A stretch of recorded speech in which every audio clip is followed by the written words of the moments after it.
Good afternoon, good morning, everyone. Thank you for joining today's webinar on Moldova's 2024 presidential election and the EU referendum, two pivotal events that shape the future of this country's democracy and its path toward European integration. This webinar will be recorded, but only the speakers, not the participants. So your video or avatar will not be recorded unless you are a speaker today. For a portion of today's webinar, we will offer Romanian into English interpretation. I believe the secretary of the CEC who's present will speak Romanian, so please use Zoom's interpretation functionality. If you do not speak Romanian, the interpretation itself is provided. In the audio options, language options on Zoom, choose English, and you will be able to hear the interpretation into English. For questions, please post them in the chat. Again, since this is a webinar and not a meeting, your video or avatar will not be visible to others, and posting questions to chat is the only way to ask them today. Now that we're done with the housekeeping, my name is Lukasz Kondriacuk, and I am the head of Electoral Integrity and Civic Tech at the European Platform for Democratic Elections Secretariat in Berlin. EPDE is a network of over a dozen election monitoring organizations from Europe and Eurasia. Our network has been active since the early 2000s. EPDE will deploy 15 election observers to Moldova next month, and we hope to connect with other missions. While there, I will have a pleasure to be one of the leads for that monitoring mission on EPDE's behalf. But for now, today, we will delve into the legal framework governing this election, the political landscape, and critical observations from pre-election monitoring. We welcome distinguished representatives from many organizations today, including foreign ministries and embassies, universities, donor organizations, and their implementing partners. Our first speaker is Ms. Dana Munteanu, the Secretary of the Central Election Commission of the Republic of Moldova, who will explain the legal framework for these elections, highlighting the recent changes to Moldova's electoral code and some challenges implementing these reforms. The new provisions include two-day voting in some precincts, mail-in voting for some of the diaspora, broadened voter identification guidelines, and new media coverage guidelines, as well as, last but not least, updated campaign financing provisions during elections, which will increase access and aim to protect against foreign influence, but may come with some risks and perhaps challenges in implementing that Madam Secretary will discuss. The next section will be an overview of the political landscape by Polina Panainte, Program Director at the Association for Participatory Democracy, ADEPT. The stakes are high, as we all know, with Moldova balancing its pro-European aspirations against continuing Russian interference and some internal opposition. While these elections and referendum might shape Moldova's future trajectory, they face problems such as disinformation campaigns and voter satisfaction over reform progress to date. Finally, Nicolae Panfil, Program Director from Promo-LEX, an EPDE member organization from Moldova, will introduce the insights from their pre-election observation, showing the real situation in the field. Promo-LEX has been monitoring everything from problems in campaign financing to compliance with the new electoral laws, and their findings will be critical to us today to understanding what's at stake. Each speaker will have a maximum of 12 minutes, subsequently followed by a Q&A session. So again, please, a reminder, post questions in the chat throughout the presentations. Madam Secretary of the CEC, the floor is yours.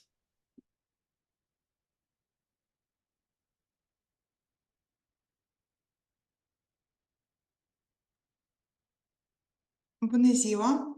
Sunt Munteanu Dana, secretara Comisiei Electorale. My name is Munteanu Dana.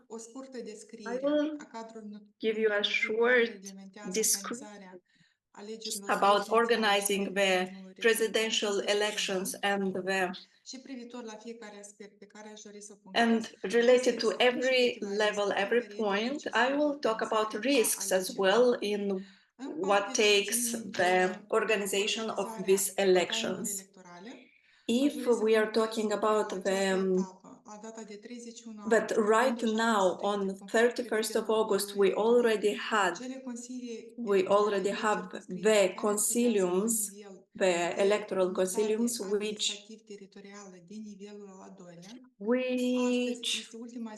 and today is the last day for constituting the bureaus for elections, related to the situation which we talked before. I will refer to the voting sections which were created for the diaspora.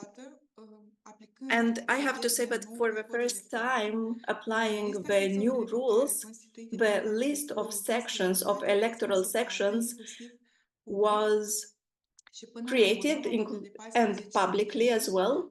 And finally, until the 14th of September, we created 234 sections in 24 countries, including the voting through correspondence, through email. Because it is a process, it is a very new process for us and as a commission. Tomorrow we are starting, we are giving away the voting papers in order for those voting from abroad to get the needed documents and to be able to vote, so that those ballots will be counted. A challenge is creating the voting for those on the left side of the river. We have very less sections, as we have seen that in the last elections they are not active from there. Therefore, we will have big challenges related to the security. And here I'm talking about the security of the elections and those who are taking care about elections, but it might be also difficult for those who will want to actually vote and to go to say what is their opinion on the referendum. Therefore, for the elections in this year, in Corjova, there is no section for voting at all. This is also a place in the left side of Nistru. So it will be a big challenge for us, especially because it's for the first time this year when we have if people are taken illegally from one place to another to vote, then we have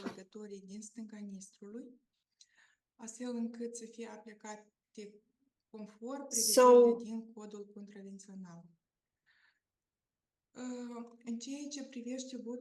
regarding to the vote, to the ballots in correspondence, the biggest challenge is that we have a new law, and for the first time we are creating this process. We are following this process. As I said, we are already creating the ballots, and the big challenge is for us to make it happen and to send these ballots to where they should arrive on time. For those voting by email, it's quite difficult, in my opinion, and it's very different from the usual voting which takes place in the offices.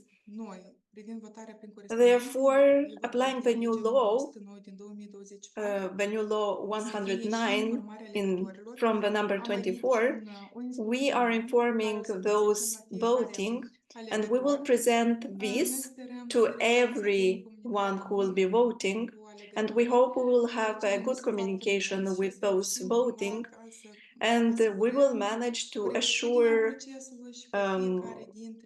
a clear and good process so that everyone who is voting will understand what is the process of voting, how the ballots are transmitted further on. And because we have this new law, the organs responsible for these electional offices have to understand very well what is their role and what do they have to do.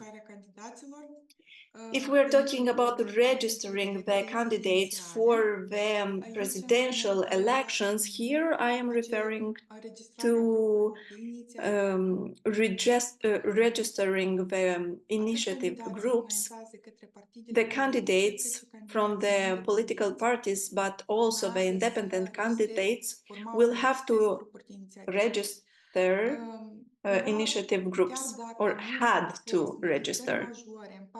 Even though there were no changes, no big changes in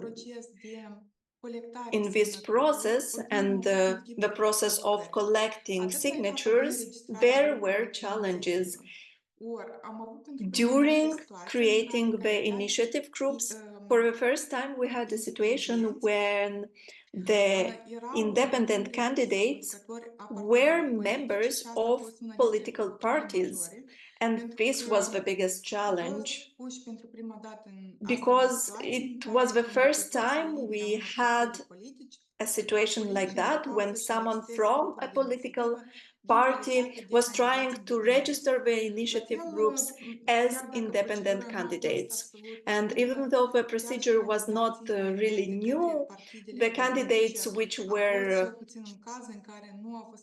came from the political parties, there were cases where they didn't follow the rule of how they are supposed to get on the lists on this process. Those people who will be talking about the elections, they don't have to register as participants. Before, this procedure was regulated by one side, but now this is in the elections code. And what is happening between these parties? They have the participants,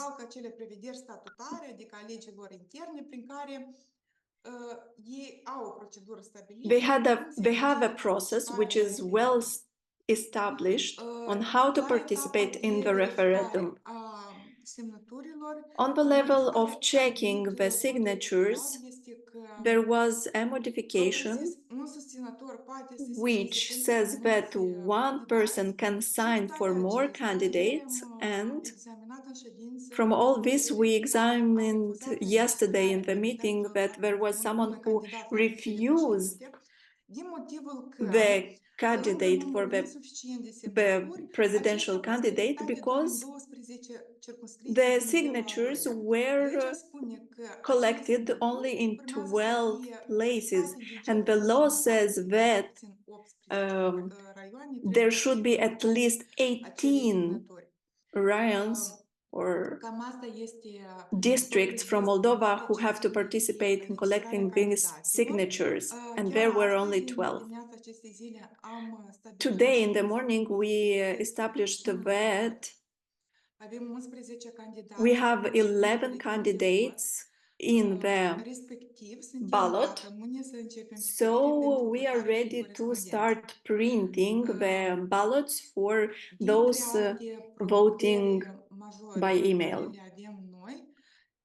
Another big challenge is still the elections lists. Until 27th of September, every section will have to send the list where those voting will be included. What is the new? What is the new part here? Is that we will have two types of electoral lists. Control lists, I will call them like that. They are sent right now until the 27th, all those lists, and the lists which are used in the day of the voting. What are the challenges in this process of creating the electoral lists? First of all, the new part was that the persons who registered ahead and those who registered to vote by email and those who just registered to vote abroad or from diaspora were excluded from the basic electoral lists in Moldova. And this exclusion is made only for the first round, which will take place on the 20th of October. An old problem which we tried to resolve was the dead people from the lists. So we asked those people involved every time in the electoral process, and we identify in every city and village of a country what is the section and why there are dead people included in the lists. We are talking especially about dead people who are from abroad because they died, unfortunately, abroad, and they were included still in the list. That's what we found out. So we managed to solve a good part of this situation, to find papers and to exclude those dead people from the lists. And we made a special action as well, and for every person choosing, we marked every person. How will they vote? We have around 200 certificates which were given by other states but were not translated by the Moldovan authorities, and the good part is still that we identified the papers which show the death of those people, and we worked for 3 months with all these papers until now. It was a big work. And related to our big risks and challenges, propriu-zis, anul acesta încă pot să fie incluse doar persoane care fie au activat în cadrul organelor electorale, fie dețin un certificat de have a certificate, a qualification certificate, even though they have worked in the election sections. So from every rayon, we assure that there are certificates, that those people are certificated, and this will be communicated until the 1st of October. So all those who were having functions, maybe you still see them in the electoral organs, they confirmed their knowledge related to elections. A big problem is still financing, the finance from the political parties, and this is a competence which is also for the presidents of consiliums in the country. And what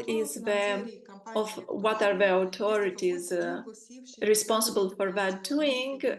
They are collaborating with our colleagues in the territory, which are working now permanently. Other aspects on which I would like to talk is that for us, it is already a very interesting process, as all the news with which the new law come with challenges, and I will not be afraid to say that we work under pressure today related to two presidents which are actually involved in financing. There was a declaration that there was a complaint to the court, two of them, and if I'm coming back to the candidates and controlling the finances, beside all the news, and I'm here referring to we have a record number of independent candidates, and we also have electoral bloc, which is doing something which can be placed as agitation, as political agitation, but it doesn't have a status, and the Central Commission refused. I think even today we received 4 notes on related to the agitation, to the political agitation, but we cannot, on the side of the law, do something about it. Unfortunately, right now we don't find a way. And right now we are somehow limited basically on how to check and verify how each party is financed and from where the finance is coming. So as I said, the elections will be very interesting as we have a lot of news, and we will do our best that the elections will take place correctly and by law. Thank you so much, Madam Secretary, for this extremely informative overview, and we also keep our fingers crossed. If you have time to stay on and perhaps answer some questions as we progress, that would be very much appreciated. But we also understand that you are extremely busy with preparing these elections and the referendum, so I understand if you have other things to attend. But thank you so much again for the presentation, and we will move on to our next speaker, Polina Panainte. Polina, I read your report, the one that you put together for the Black Sea Trust for the pre-election overview, and I found it extremely informative. Could you please just offer us an abbreviated version of your assessment of the political situation in the country? Tell us about the main players, what positions they represent, what how the society is finding themselves in the pre-campaign and campaign period. That would be much appreciated. Thank you so much, and Polina, over to you. Hello, thank you very much for having me today here. I'm really pleased to see the high number of attendees at this webinar, which highlights the interests in Moldova and in the elections that we are having in almost 3 weeks from now. I will try to briefly cover some aspects of the political contexts in Moldova. But first, I'd like to introduce myself. I am serving as the head of the Secretariat for the Coalition for Free and Fair Elections, which is a platform of 39 NGOs from Moldova. We have more than, almost actually 20 years of experience in Moldovan elections, gathering the most prominent civil society organizations active in different fields related to elections. And I'm also working for a think tank called Asociația ADEPT, probably many of you heard about it, leading the program on good governance and elections. So about the political landscape in 2024, I think it can be described briefly by 3 factors. First of all, it's European integration, the pro-European versus pro-Russian dynamics, and the red line, which is the Russian interference. European integration, why? Because Moldova officially started negotiation the accession to EU in June 2024. So this makes the upcoming elections critical for ensuring a continued alignment of Moldova with EU reforms. In terms of pro-European versus pro-Russia dynamics, is nothing new for Moldova. Moldova all the time has been a battleground between this traditional opposing visions. This year, or related to these elections, the competition is led by incumbent President Maia Sandu, a pro-European candidate. She's ruling the PAS party, Action and Solidarity Party, and many pro-Russian factions which are backed by Kremlin influence. Also, the Russian interference, it's not new for Moldova, but we see since the Ukrainian war, and especially as we get closer to the elections, the interference is increasing. We see a lot of disinformation, political proxies, and financing coming from Russia, aiming to destabilize Moldova's pro-European trajectory. I will refer next to presidential elections and referendum, which will be organized in the same day in October 20. For the presidential elections, we have 11 competitors for the position of president, 4 women and 7 men. Initially, there have been 13 initiative groups registered. 13 candidates wanted to compete, but only 11 have been registered. The main competitors are Maia Sandu, which represents the Action and Solidarity Party, the incumbent president, Alexandru Stoianoglu, which represents the Socialist Party, a traditional pro-Russian party. He is former Prosecutor General of Moldova in the period 2019-2021, and he is residing from the autonomous region of Gagauzia. And another important competitor is considered Renato Usate. He represents the political party Our Party. He is the former mayor of Belz, which is Moldova's second largest city. He is known for his populistic rhetoric and controversial ties with Russia. It is important to say that Usate has some experience in running for president. In 2020, he finished 3rd. So Maia Sandu then followed Igor Dodon and Usate the 3rd. These are the 3 main competitors. However, Maia Sandu has a significant higher popular support than the next 2 competitors. She is being trusted by almost 35% of the voters, according to the most recent opinion polls, but this percentage does not cover diaspora. We estimate around 1 million Moldovans living abroad, and they participate in high rates in elections, and most of the time they support the pro-European politicians. So we believe that the support for Maia Sandu is actually higher than 35%. While the next 2, Stoianoglu and Usate, have a popular support of around 10-12%. Maybe the question, why is Maia Sandu so popular? Her presidency is associated with foreign policy successes, particularly in strengthening Moldova's ties with EU. Moldova made significant progress in the last 4 years on getting closer ties with EU, getting also this new status of a candidate country.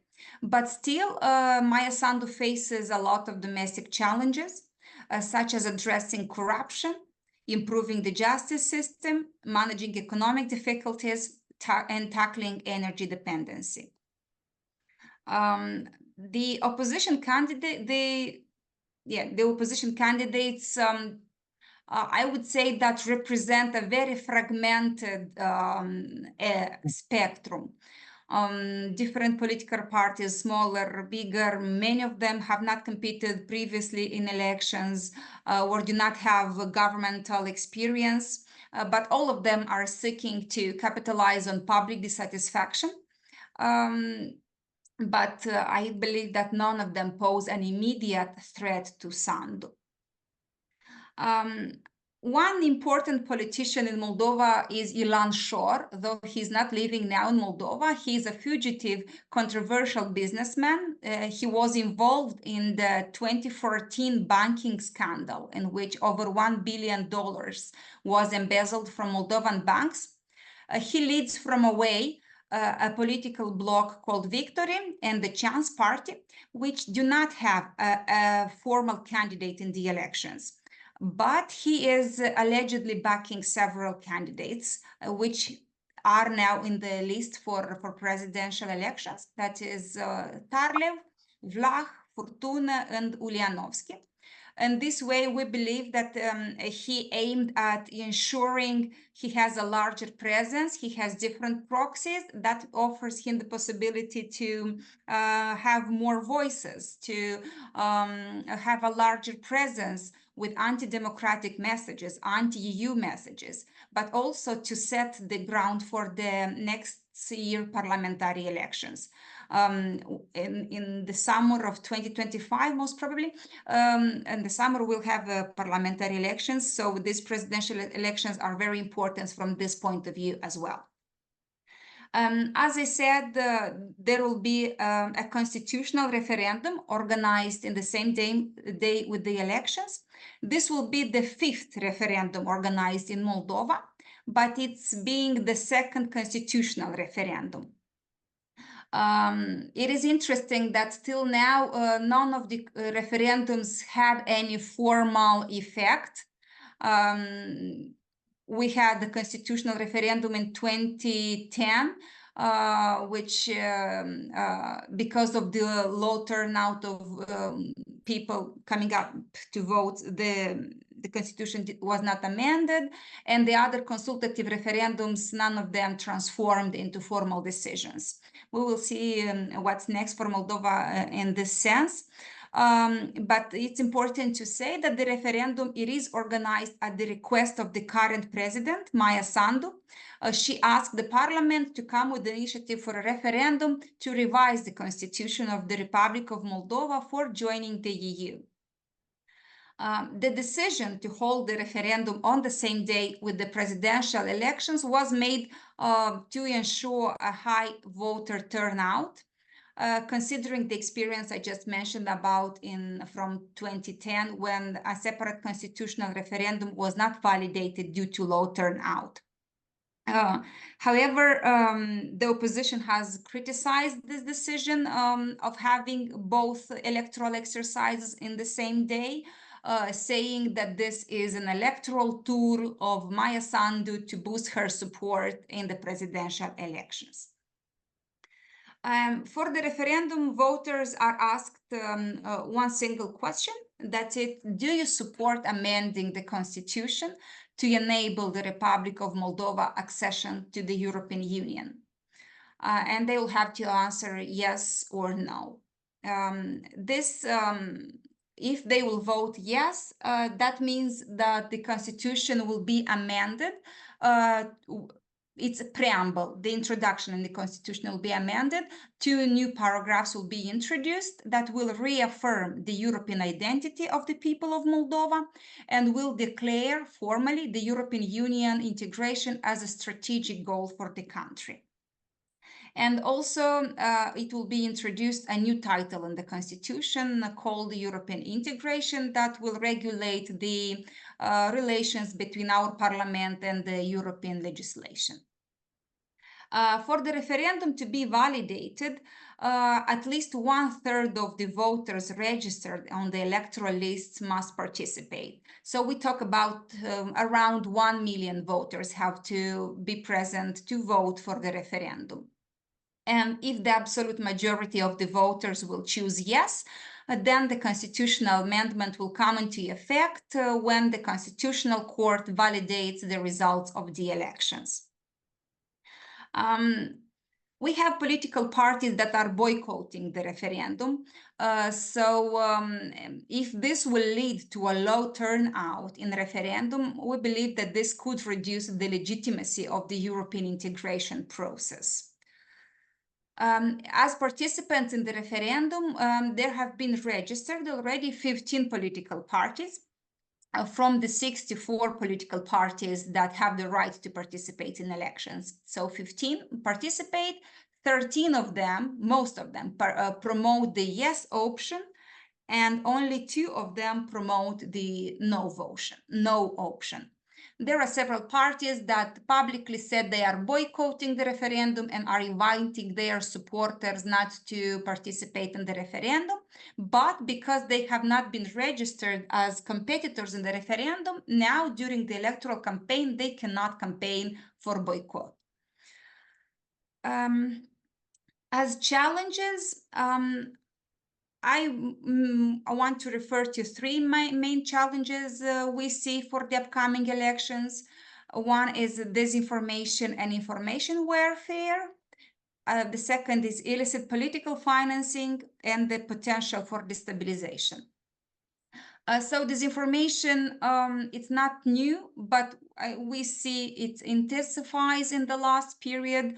These are Russian disinformation campaigns, which are targeting Moldova's target Moldova, and this disinformation takes varied forms, very new forms. We daily witness how they spread false narratives to increase division in the society and project a negative image over European Union and over the process of European integration. Maybe to mention very fast a few of the most recent false narratives.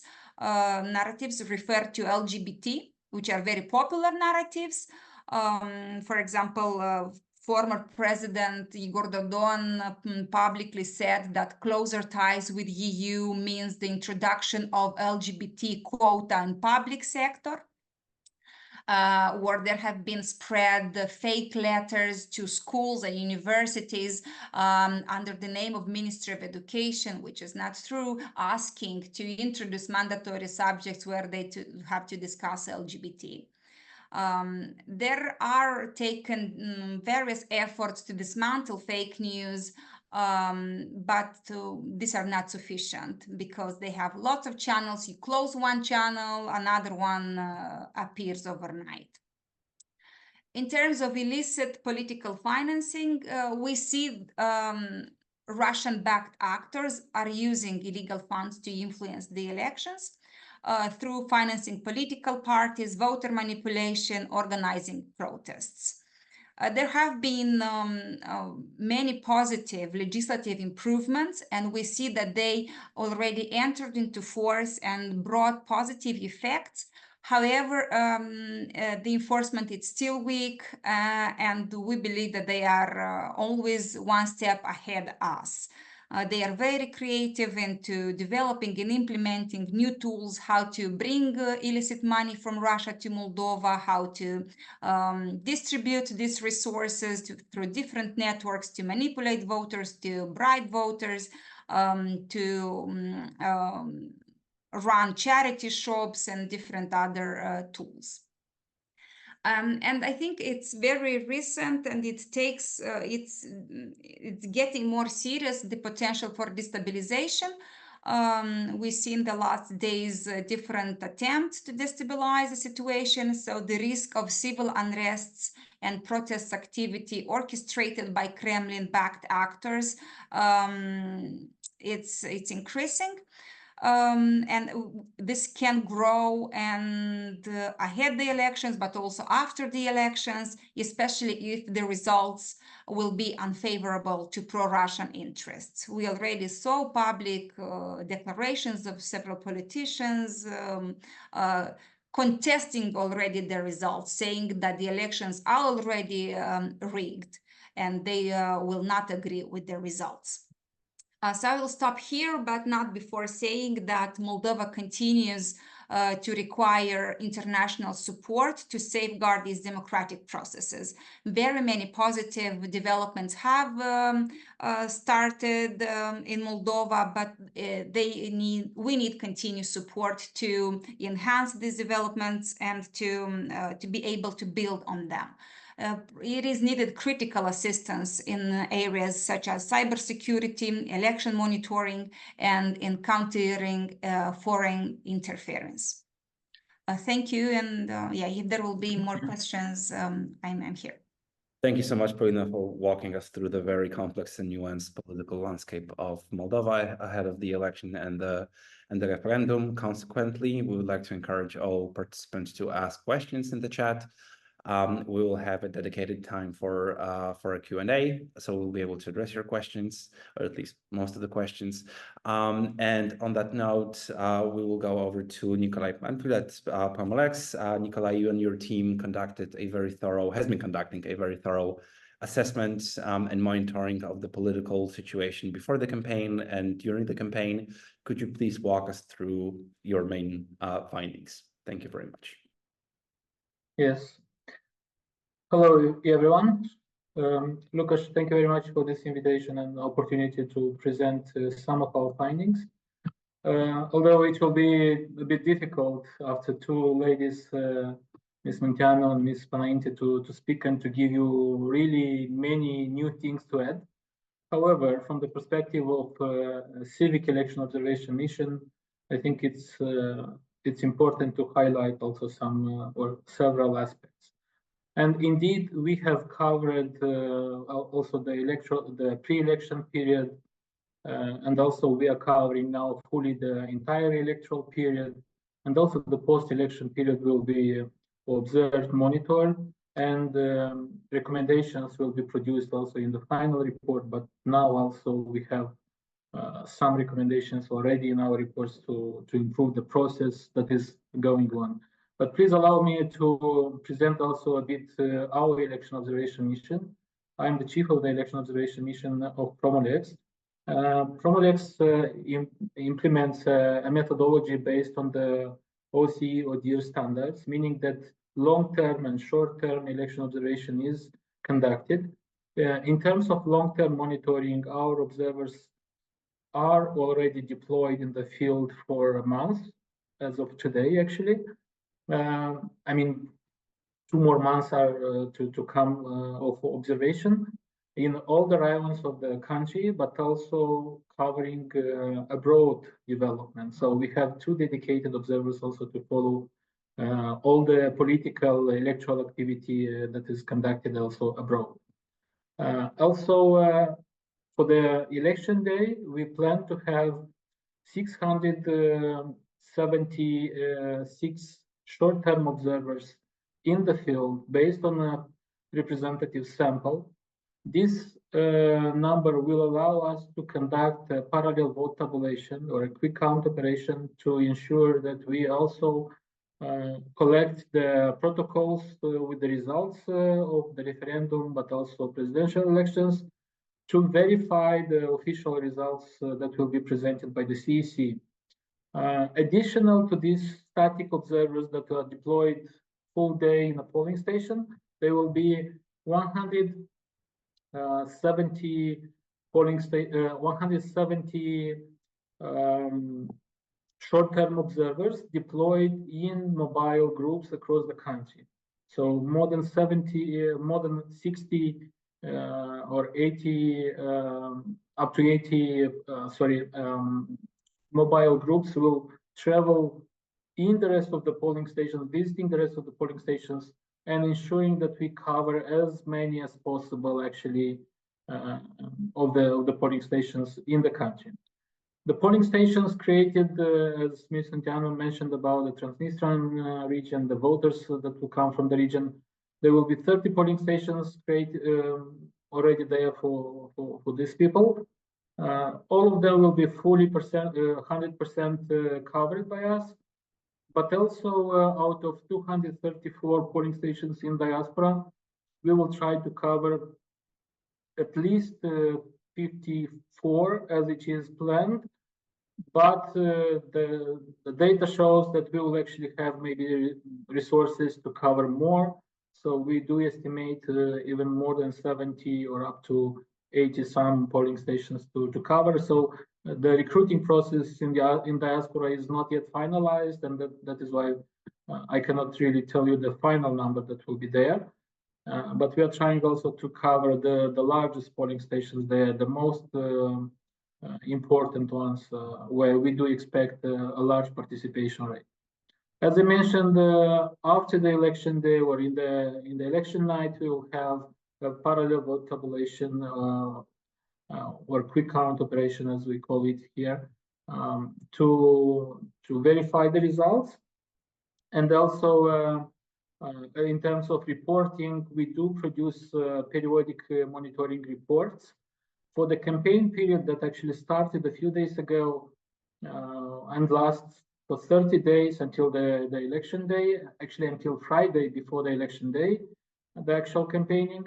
We will produce every 2 weeks a report, trying to look very carefully at the campaigning, at the use of administrative resources, at the use of finances during the campaign, and respect for the rest of regulations.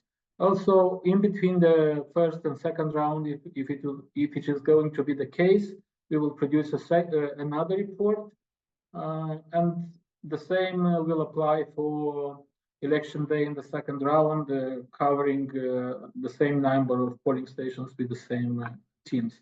So these are the plans that we have to implement for the upcoming 2-3 months here in Moldova. Now, in terms of developments that we have observed, in addition to what Polina mentioned, I would like to say a few words about the internal dynamic here in the country. You probably all know that in all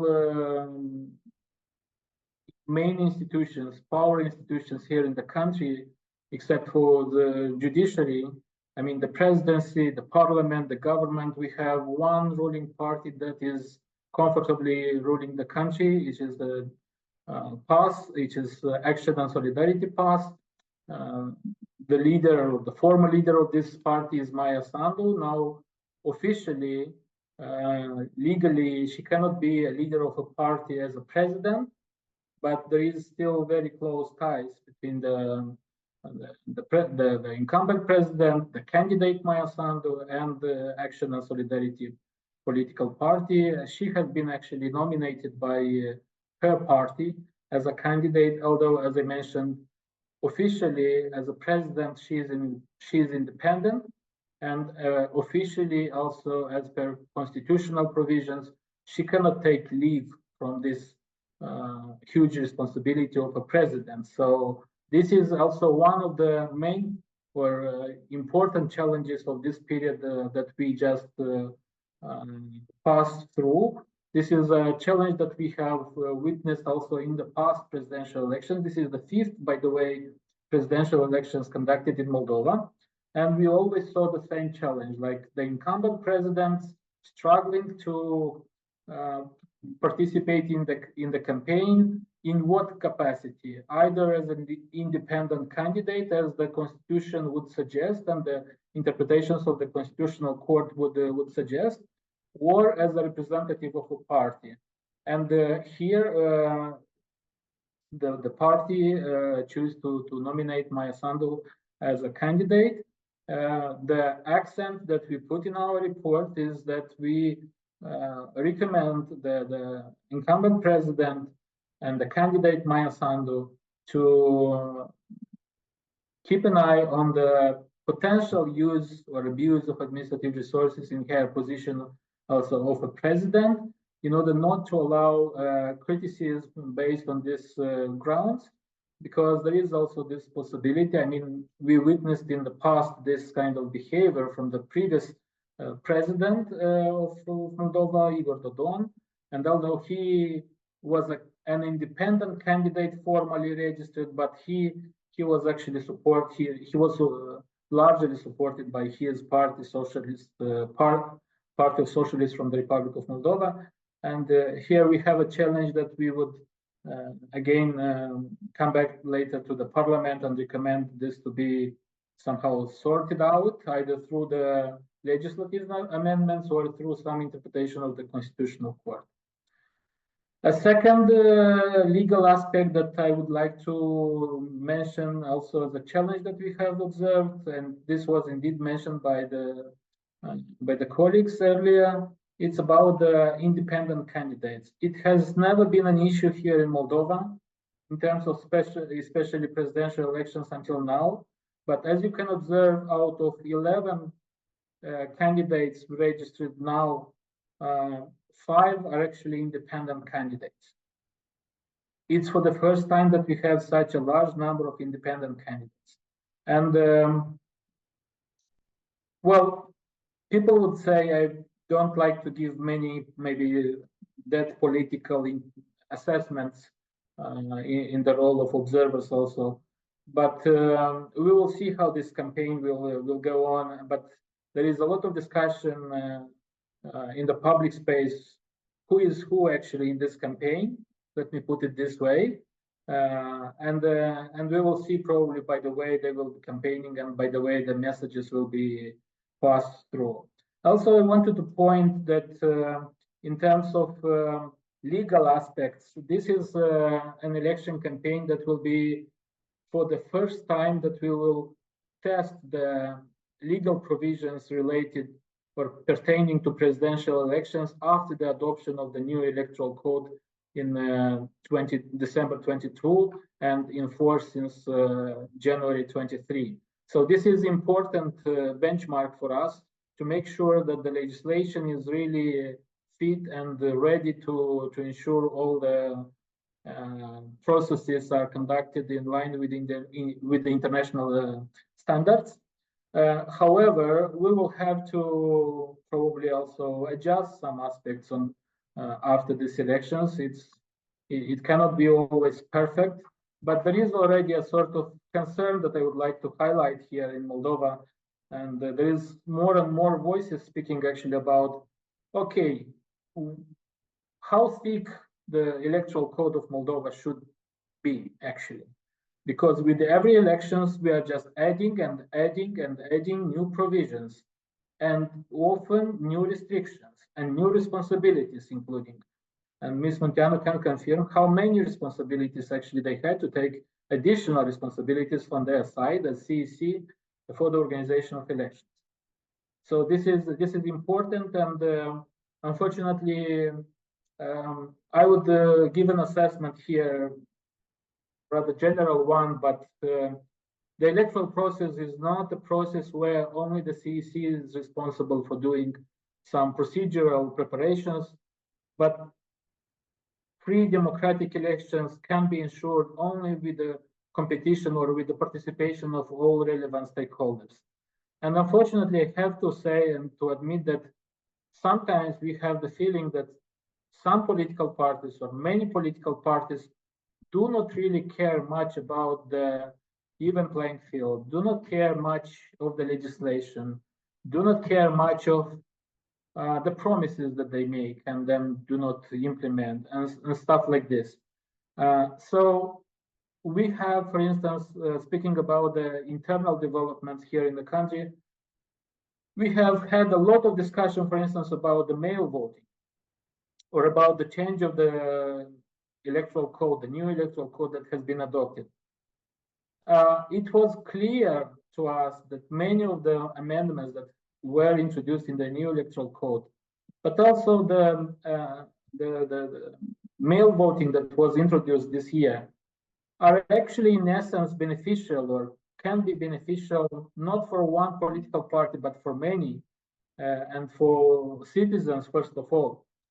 But it is common here in the Moldovan political landscape to firstly criticize, to oppose to everything that is coming from the opposition or vice versa from the government. And the problem is the lack of trust and the lack of cooperation between the ruling party usually and the opposition.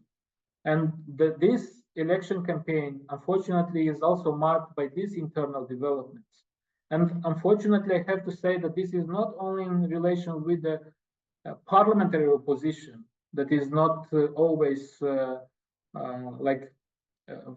participating or involved in the decision-making process in the parliament. Promo-LEX is actually also monitoring the work of the parliament, and we know very well how this looks. I mean, the agenda and the work in the parliament. But also there is a lot of distrust, I wanted to say, between the non-parliamentary political parties and the ruling party, for instance, and the parliamentary parties. There is a sort of, if you look at the polls, for instance, now you will see indeed Party Action on Solidarity or Maia Sandu as candidate for the presidency in the top. Then the next ones come Socialists and our party of Renato Usatei. And then 3 or 4 more pro-Russian parties, as they are considered here in Moldova. And then 5th, 6th, 7th, maybe some other pro-European parties with 1 or 2% according to the polls. This is a challenge.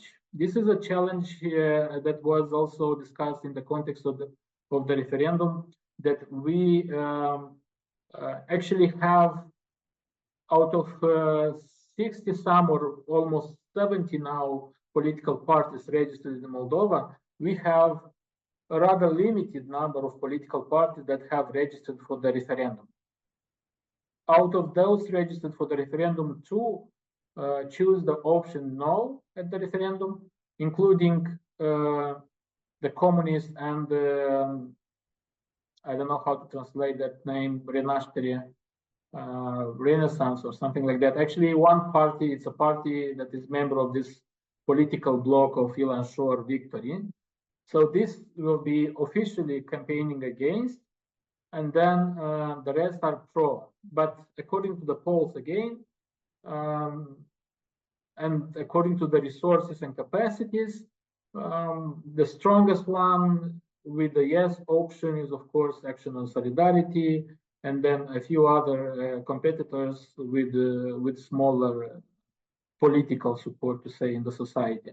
This is, in short, about the legal framework and about the social political dynamic that I wanted to add.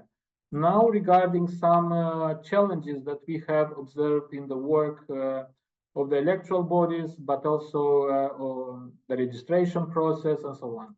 And first of all, I would like to mention a few words about the work of the Election Commission, of the Central Election Commission.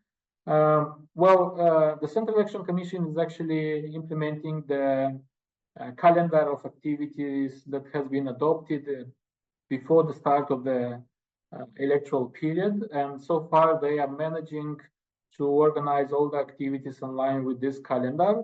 The activity of the CEC is transparent. All the sessions are public and available for observers and for all parties to participate, I mean, to observe it, and so on. However, we had a few difficulties with regard to access to information to some of the pages or sub-pages of the CEC web page. We hope that this will be solved in the process, but also we pointed to that in our reports. In regards or with regards to the creation of or opening of the polling stations abroad and for diaspora, just not to repeat myself, I want to stress that it is for the first time that Moldova will have so many polling stations abroad, 234. Not to mention again about the mail voting that will be accessible to voters from 6 countries. So this is in sort of test mode. So the legislation was applied as we assessed objectively to create these polling stations abroad. Based on the resources that are available, we have assessed that CEC has correctly implemented all the criteria, and there is 3 criteria. The main one that has to take into consideration is the participation rate in the polling stations abroad during the last 3 scrutinies. And based on this, actually, the CEC put the basis for that draft that Ms. Munteanu mentioned, and also that was publicly consulted, and we appreciated that because it was really easy to understand the logic of the CEC, to follow the logic. But also the CEC is allowed, according to the code, to take into account several other criteria, such as preliminary registration of voters, but also the information from the Ministry of Foreign Affairs. And here we also appreciated this because objectively, in some situations, you cannot take into account only the number of people who participated in the past elections, but also some other reasons like how many people actually now expressed an opinion to participate, or how many people the Ministry of Foreign Affairs is telling you, or what is the security environment in a country or another. For instance, in Israel, we have been told by the Israeli authorities that it cannot be guaranteed, and it's a matter of security now. As you know, the context is complicated there, it's difficult, and most probably there will be elections only at the embassy. And similarly, there was recommendations from the embassy in Moscow to limit the number of polling stations, and the CEC took this into account also. Although we, according to the data of participation from the previous elections, we have counted that about 10 polling stations could be created in the Russian Federation. The ministry, as far as we know, opted maybe for rather the embassy to host the polling station and the consular office. But CEC chose to do or to create 5 polling stations, as we know. In relation to this, I wanted to highlight and maybe to invite also Ms. Munteanu to add a few words regarding this statistic of preliminary registration that is being now invoked in the Russian Federation as a pretext for protests and for, like, people are there allegedly or for real protesting to have more access to polling stations to vote and so on. There is an issue here regarding this preliminary registration. There is some evidences, if I can say like this, but again, I think CEC is up to give more details, that some of these preliminary registrations are actually, if not fake, then at least determined, or voters were determined somehow to register or to do this preliminary registration in order to ensure or to hope that there will be more polling stations there in the Russian Federation. However, we also stressed during the press conference recently, a few days ago, out of 37 countries that will host Moldovan elections, it is only in the Russian Federation that we heard comments and complaints at the official level of the Russian Federation authorities regarding the number of polling stations, which we also treated as a sort of engagement, involvement, and influence on the sovereignty decisions of the Republic of Moldova. I think this is this kind of engagements show one more time, along with the efforts put in by the Russian Federation in disinformation through the proxies, through the political parties here in Moldova, is convincing us one more time that there is an interest, there is a high interest of the Russian Federation in these Moldovan elections and referendum as well. With regard to other aspects of the campaigning, or well, campaigning actually just started a few days ago, but maybe a few words about the registration of candidates. I already mentioned about the independent candidates, and the struggle is here that according to our understanding of the legislation, and there is a definition in the Electoral Code of what is or who is an independent candidate. Our understanding is that CEC has used a broader interpretation of the legislation based on the spirit of the law also.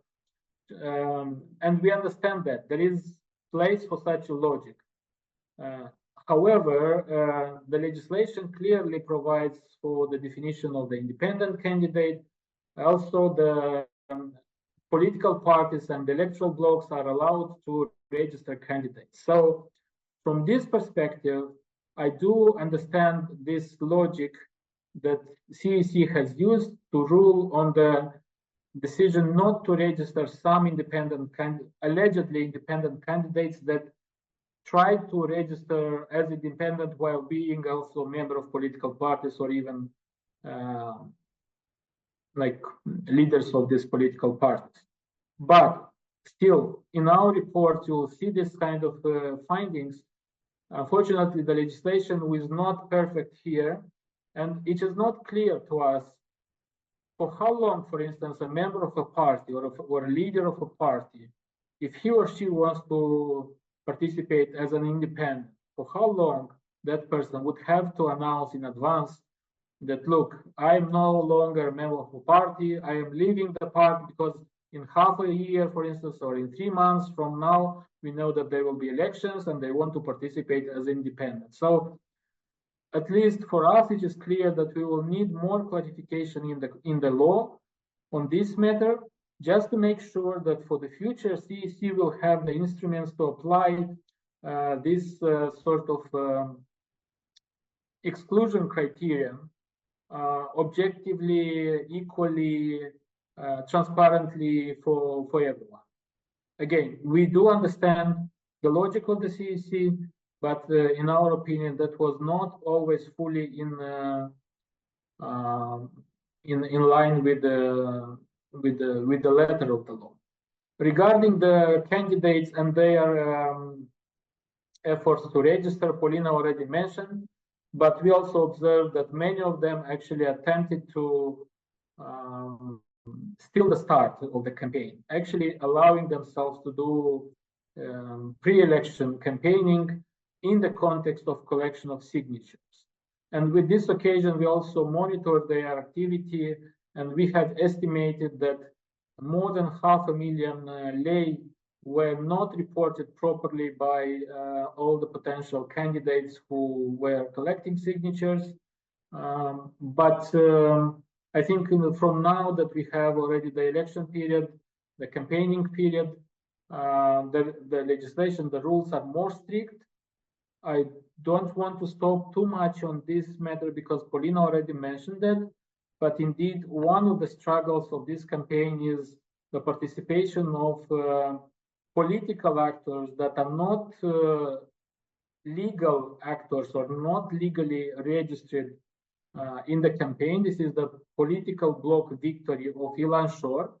And as I mentioned, only one political party member of this bloc was registered for the referendum, but it is quite often that we observe materials or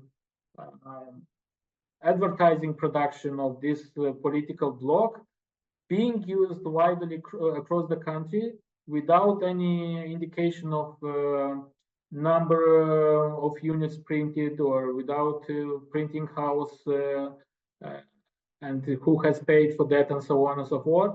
So it will be indeed a very difficult task for the CEC to bring them to respond according to the legislation for this kind of behavior, because they are not officially a legal entity that can be brought to the justice, for instance, or responsible for their behavior. But they're actively involved and influence the campaigning period, the campaigning activity, and this is one of the big challenges. And last words, there is also challenges with regard to the use or abuse of administrative resources. We have witnessed already many cases of use of administrative resources by the representatives of the central, but also local government.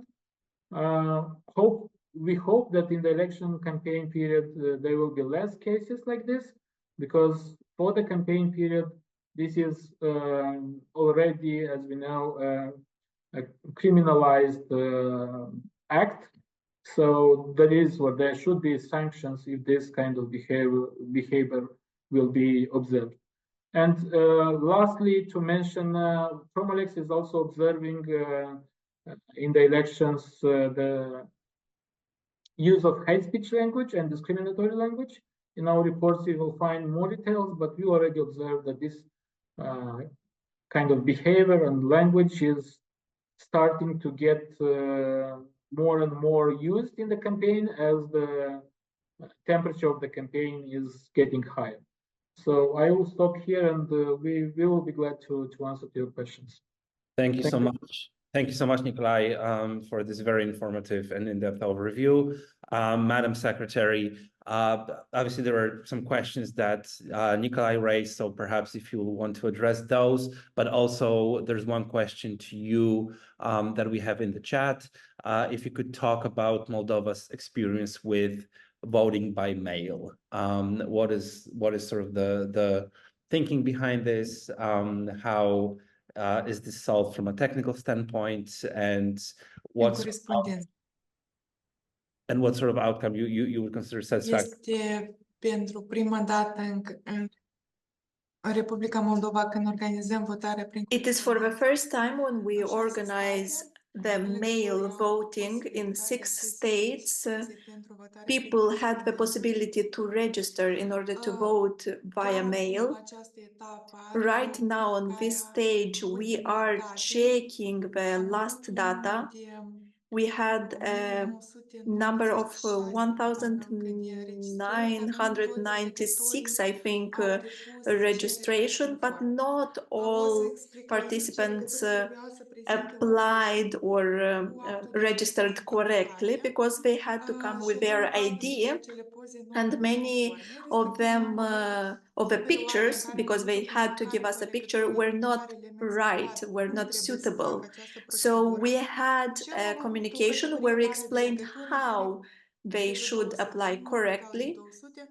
And we have 200 right now participants or applications where the addresses unfortunately are not correct, therefore we cannot send them via email the ballots.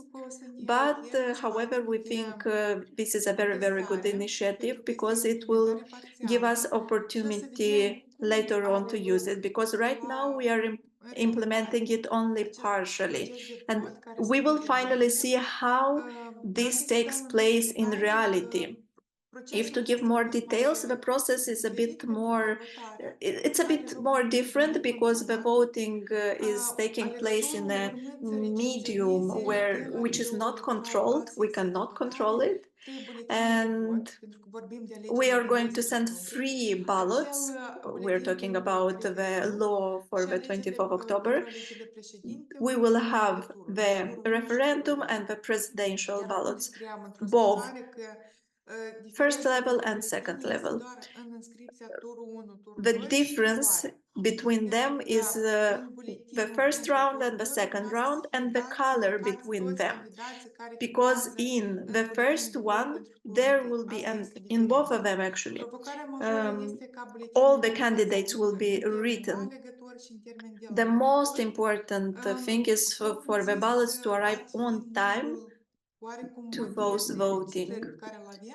So we might have, we actually have a small number of registrations, but we are talking with the embassies, which makes it easier for us, and it makes the logistics easier in order to send the ballots.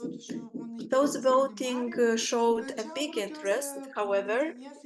And what I wanted to mention is that the first person who registered to vote by mail was a young person. Therefore, no matter from what people say about this process and about the time, finally we can see that a very young person chose to vote by mail. So we thought that this partial implementation will be successful, and we will be able to apply this on a large scale later on, so that people will not have to go very far in order to go to a voting office and be able to vote. Because of course, yes, there are a lot of offices, but this is not enough at all, because we have a lot of people voting from abroad. Thank you so much, Madam Secretary, for explaining this. And then Let's go to Polina for the second question about the Kremlin's influence and disinformation campaigns. What are the main social media channels or platforms in Moldova that the Kremlin uses for its disinformation campaigns? Polina. I will be very brief. So the main channels used for disinformation is Facebook and Telegram. Facebook being the first social media, the most popular social media channel in Moldova.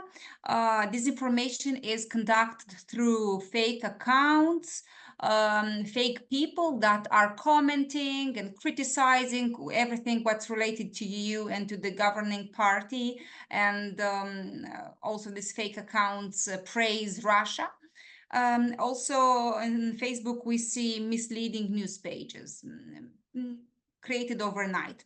And Telegram is also very popular. It's less regulated, so more attractive for fake news. It's used through pro-Russian influencers. They spread fake news, different conspiracy theories. They create different groups, sort of bubbles. What we call them as bubbles. And again, the narratives, it's that EU, it's war, EU, it's morally corrupted, NGOs are used as foreign agents, and this is one of the issues we are very concerned about, how the narratives about the NGOs' activity will evolve after the elections and closer to parliamentary elections, especially seeing the experience of our friends in Georgia and Armenia. So yeah, that's it. Nicolae, would you like to add something? I just wanted to add, I'm personally not on TikTok, but from what we are discussing with the younger generation, with people of younger age, TikTok is also has a huge increase in Moldova more recently, and this is also very difficult to control there. And also, let's do not forget about one thing. What we observe in terms of campaigning in the regions, when it comes to the victory bloc, we see that they are the most active. In the pre-election period, when the candidates were just collecting signatures, just during 3 weeks, out of all the events we have observed in the field, 53% were observed for the victory bloc, an entity that is not registered. And their target is older generation, people with small income, with low income, but also surprisingly a lot of young people in the regions. You can see a lot of people involved in their actions, but also, as Polina mentioned, it is a huge budget involved there. There is a lot of evidences that we also somehow get indirect confirmations that people are actually often being paid to participate in different activities, in different rallies, and so on and so forth. But the fact that young people, young generation, are taking part in this kind of activities of a political party or of a bloc of political parties with such visions, with such views, it is really concerning. It is really disturbing. And just not to forget to mention, in terms of legal aspects, again, the parliament has introduced right before the start of this election period new sanctions in the administrative code for the passive corruption. For the passive corruption, meaning that if a voter will be observed asking for money or for goods or for services or getting money, goods and services from political parties, blocs, etc., they may be subject to fines between I think 26,000 lei up to 37,000 lei. This is so up to 1,500 euro, a fine for just taking some 500 lei for doing something in the context of elections. The fines are really surprisingly high, but the challenge will be here again, and it's not only, or it's not first of all the CEC responsibility here, but the challenge will be of the authorities to really be able to observe this phenomena and to catch this kind of examples. And we're also talking a lot these days in the society about this topic in order to let the electorate, the voters know about this. They need to be informed about this because this is really, really a potential huge problem for the integrity of elections. Thank you so much, Nicolae. So those are all the questions that we have. We will host another webinar on the 8th of October at 3 p.m. CET, an overview of the electoral campaign, civic observation, and media reporting. So this time our focus will be on the media landscape in anticipation of the elections and the referendum. I would like to thank our speakers, Madam Secretary, Polina and Nicolae, for your time, for your expertise. Thank you to the interpreter for helping us with the interpretation today. And as mentioned in the beginning, EPDE will be present in Moldova. We will observe the elections, and if anyone would like to reach out to us and meet while we are there, please let us know. We'll be more than happy to do that. If you would like us to connect you with the speakers, we can also help facilitate that. But otherwise, once again, thank you everyone for your time and for your contribution and participation. And we hope to see you all on the 8th for the second and the last webinar in anticipation of the election and the referendum. Thank you and have a wonderful rest of the day.